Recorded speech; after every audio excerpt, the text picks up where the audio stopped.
don't wanna sleep in, 'cause I got something to prove, I gotta take what I... O que exatamente define um transtorno psiquiátrico? Então, por exemplo, uma pessoa ser considerada depressiva ou com uma ansiedade generalizada, isso é considerado um transtorno. Agora, por exemplo, sei lá, esquizofrenia, psicopatia, outros tipos assim, também são considerados transtornos psiquiátricos?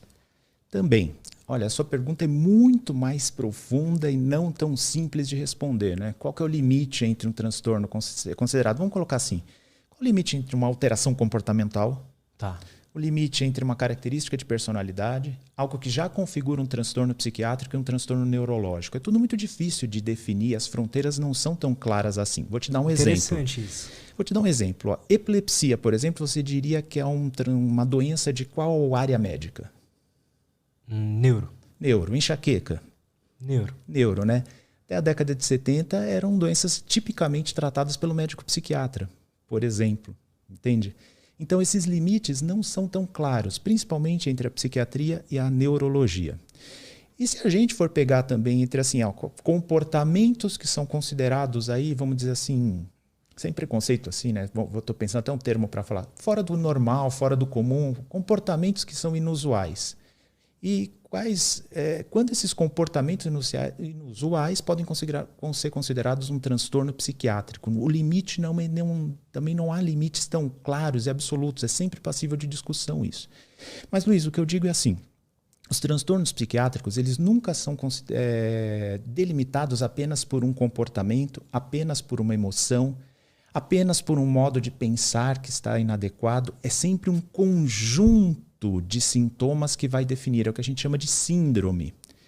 Então, apesar dos limites não serem claros, isso também não é aleatório, né? Uma síndrome depressiva é algo, por exemplo, vamos pegar a depressão, que é o mais conhecido, né? Eu posso usar como exemplo. A depressão tem sintomas que nós chamamos afetivos, que são dos sentimentos, das emoções, do humor. Mas tem também, que é a tristeza, o desprazer, mas também, 50% dos casos, a ansiedade, a angústia e outros sintomas, medo. Mas também há sintomas cognitivos. Então a pessoa fica desconcentrada, a velocidade do raciocínio diminui, com a desconcentração a memória recente fica prejudicada, então há sintomas cognitivos também. Há sintomas que a gente chama neurovegetativos, que já seriam mais orgânicos, né? Alterações do sono, alterações do apetite, alterações da disposição. Há sintomas álgicos, que é de dor. Então, a pessoa fica mais predisposta a sentir dor. Muita pessoa que já sofre de uma cefaleia pode piorar, que já sofre de uma fibromialgia pode piorar também. Então, você vê, para caracterizar um transtorno psiquiátrico, não é um comportamento, não é um sintoma isolado, não é uma tristeza que aparece reacional a alguma diversidade da vida. Existe um conjunto robusto de sinais e sintomas que a gente usa para caracterizar um transtorno psiquiátrico. Então, essa é outra confusão que fazem, né? Tem gente que acha assim... E até dá para entender a confusão. Fala assim, hoje em dia chamam qualquer tristeza de depressão. Não, quem faz isso está errado. Depressão, como eu falei para vocês, é uma síndrome bem robusta e complexa. E eu diria também que tem algumas outras coisas, Luiz. A validade histórica dos transtornos psiquiátricos, né? Como assim? Isso é bem interessante. O primeiro tratado de medicina, da medicina ocidental, né, que é o Corpus Hipocrático, lá na Grécia Antiga, já trazia 5 transtornos psiquiátricos. E um deles era a depressão, que na época chamava melancolia. Que demais. Interessante. Então é algo que tem uma validade histórica muito grande. Pode ter mudado o nome, pode ter mudado a profundidade de conhecimento sobre a doença, mas assim, o quadro já é descrito há milênios. A mesma coisa para o transtorno bipolar, por exemplo, né? Aliás, no Corpus Hipocrático já tinha um quadro chamado mania.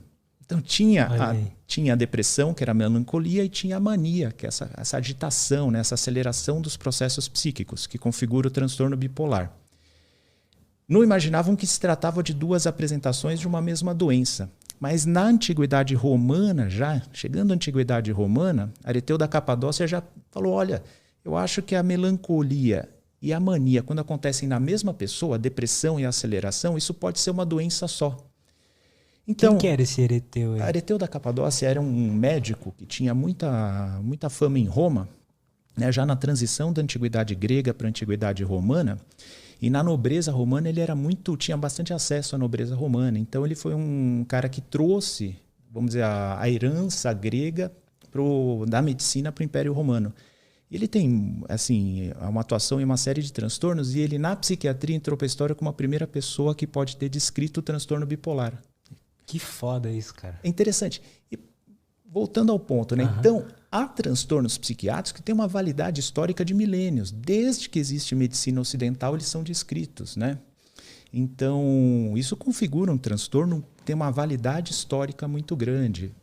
Então, é inadmissível hoje em dia a gente não atentar para isso e não entender que os transtornos psiquiátricos não são uma invenção da modernidade. Eles existem desde que existe medicina, eles são reconhecidos, né? Não são meras alterações de comportamento, não.